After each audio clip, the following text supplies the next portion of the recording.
Every summer in Japan, as the heat settles over the islands and twilight paints the sky in soft orange and pink, something extraordinary happens.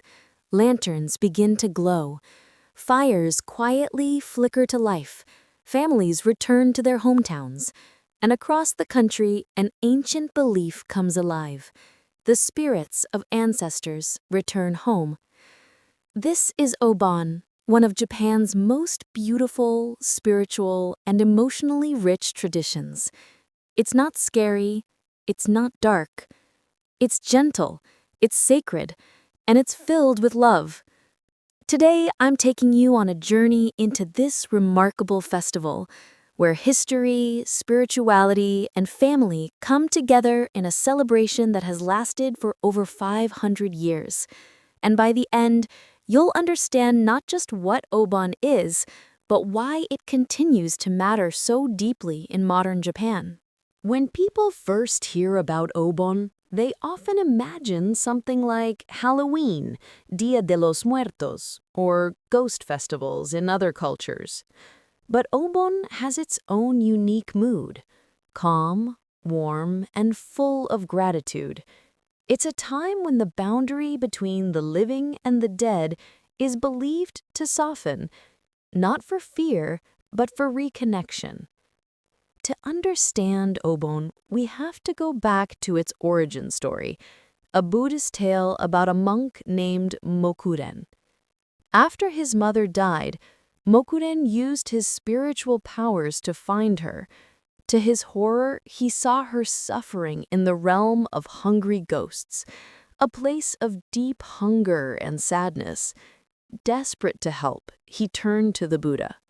The Buddha explained that Mokuren could free his mother by making offerings to monks at the end of their retreat. Mokuren did exactly that, and his mother was released. Overjoyed, he danced, and that dance, light, grateful, full of emotion, became the foundation of Bon Odori, the traditional dance still performed during Obon today. But Buddhism isn't the only influence. Before Buddhism arrived in Japan, people believed spirits lived in nature and stayed connected to their descendants. Obon beautifully blends these two worlds, Buddhist compassion with Japanese ancestral reverence, to create a festival that honors the past while celebrating the present.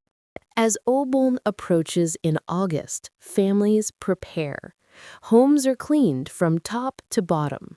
A small wooden altar called a butsuran is decorated with incense, flowers, fruit, green tea, and sometimes the favorite snacks of ancestors.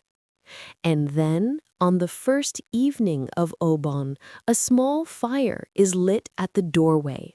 This is mukaibi, the welcoming fire. Its purpose is simple and deeply symbolic: to guide ancestors' spirits home.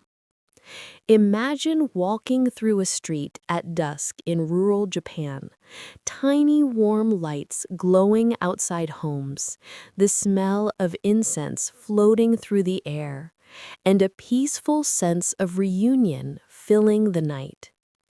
Inside the home, you'll find something charming and unique: tiny animals made from cucumbers and eggplants.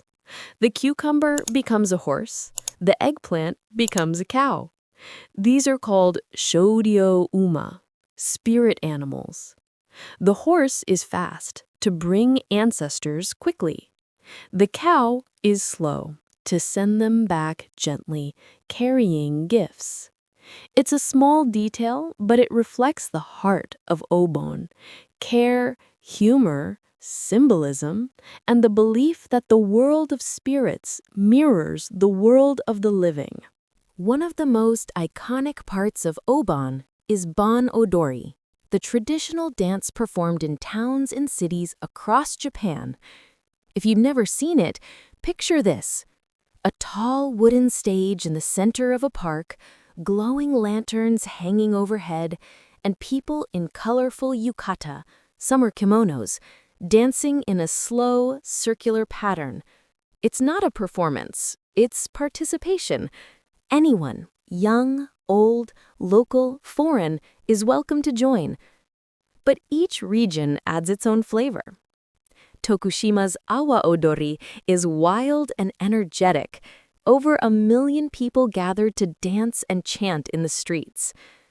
Gujo Hachiman in Gifu dances all night for 32 days, with the final nights continuing until sunrise. In Hokkaido, dances are slower and gentler. In Okinawa, Asa dancing takes over. Powerful drums, bright costumes, and youthful energy creating a celebration unlike anywhere else in Japan. No matter the region, the meaning stays the same. The dance is a way to celebrate life, acknowledge death, and honor the connection between generations. As Obon comes to an end, families must guide their ancestors back to the spirit world. And the farewell ritual, Toro Nagashi, is one of the most breathtaking sights you can witness. Families write messages or names on delicate paper lanterns, place a candle inside, and gently set them afloat on rivers or the sea. As night deepens, hundreds of glowing lanterns drift across the water, their lights reflecting like dancing stars. It's peaceful. It's emotional. And it's a reminder that goodbyes don't have to be painful. They can be gentle, respectful, and filled with gratitude. In Kyoto, enormous bonfires shaped like Japanese characters blaze on mountainsides, sending spirits off in an unforgettable spectacle called Gozan no Ukuribi. In Nagasaki, brightly decorated lanterns are paraded through streets before being sent to sea. In Okinawa, drums accompany the farewell, blending joy and sorrow into one powerful moment. Even in today's modern, fast-paced Japan, Obon remains one of the most important times of the year.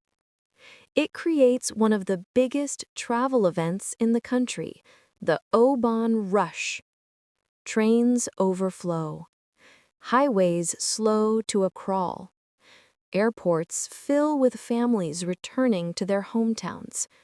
Because Obon isn't just a holiday, it's a promise to remember, a promise to return home, a promise that love and respect don't fade, even with time.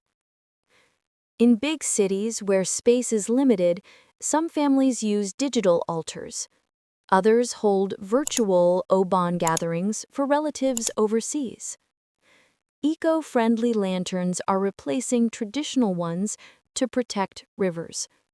Some neighborhoods play modern music during Bon Odori to attract younger generations. Obon evolves, but its message stays the same: connection between past and present. There are also plenty of fascinating details that surprise foreigners. During Obon, people avoid swimming because of the belief that spirits roam near water. Some say you might see hitodama, floating fireballs, representing wandering souls. In some towns, families leave their doors open at dusk, symbolically welcoming ancestors inside. And of course, there are the famous vegetable spirit animals, one of the most charming rituals in Japanese culture. When you look at Obon closely, you start to understand what it reveals about Japan. It tells us that the past is never forgotten, that ancestors remain part of the family, that community matters, not just in life, but across generations, and that traditions can evolve while still carrying deep emotional meaning. Obon is not only about death, it's about life. It's about remembering who we come from and honoring the people whose footsteps created our path. And perhaps that's why the festival continues to touch hearts, even of people who weren't raised with it. Because deep down, every culture understands the desire to stay connected, even when loved ones are no longer physically here. As the final lanterns drift across the water and the last echoes of Bon Odori fade into the warm night, Obon leaves behind a quiet message. Love doesn't end. Memory is its own form of light. And those who came before us continue to walk with us, not as ghosts, but as guiding spirits.